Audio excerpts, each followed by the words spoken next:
En scrollant tranquillement sur votre téléphone, il se peut que parfois vous tombiez sur des vidéos humoristiques d'animaux un peu chelous, genre ça. Dans les commentaires de ces vidéos, il peut y avoir parfois des liens vers des conversations Telegram. Ne cliquez pas, ou bien vous allez très vite le regretter. Je vous explique, dans ces conversations cryptées, il y a des milliers et des milliers de dérangés qui s'échangent des vidéos dans lesquelles ils se mettent en scène en train de torturer des animaux. C'est un phénomène qui existe depuis très longtemps sur internet, mais qui a explosé ces dernières années. Plusieurs membres de Feline Guardian, c'est une association qui milite contre les réseaux de torture animale, ainsi que quelques journalistes, ont infiltré ces conversations.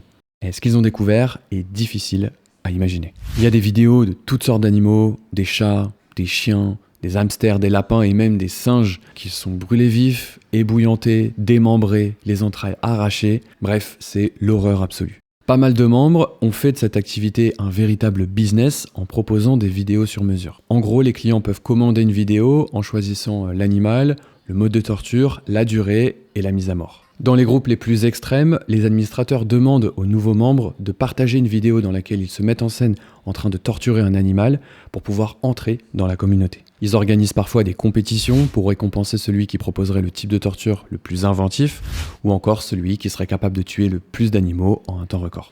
Quand on regarde le profil de ces membres, ça fait vraiment flipper. Parce que ces gens ressemblent à monsieur et madame tout le monde. On a des hommes, des femmes, des employés, des patrons, des avocats, des journalistes et même des vétérinaires. Ils viennent du monde entier, mais une grande partie d'entre eux sont chinois. En fait, la plupart de ces groupes sont créés en Chine, où la législation en ce qui concerne la cruauté animale est quasi inexistante. Là-bas, n'importe qui peut commettre des crimes contre des animaux sans être inquiété d'être poursuivi par la justice. Comme je vous le disais précédemment, le phénomène existe depuis très longtemps, mais a explosé ces dernières années. Selon l'association Feline Guardian, entre juin 2024 et février 2025, le nombre de vidéos a bondi de 500%. Les vidéos deviennent de plus en plus virales et se retrouvent exposées au grand public, ce qui attire de nouveaux membres et renforce le phénomène. On pourrait se dire que c'est un problème qui concerne uniquement la Chine, mais en réalité c'est un problème mondial. Les vidéos, une fois mises en ligne, sont consultées dans le monde entier. Et surtout, les pratiques s'exportent. On retrouve des tortionnaires copiant les pratiques chinoises dans d'autres pays, y compris en Europe.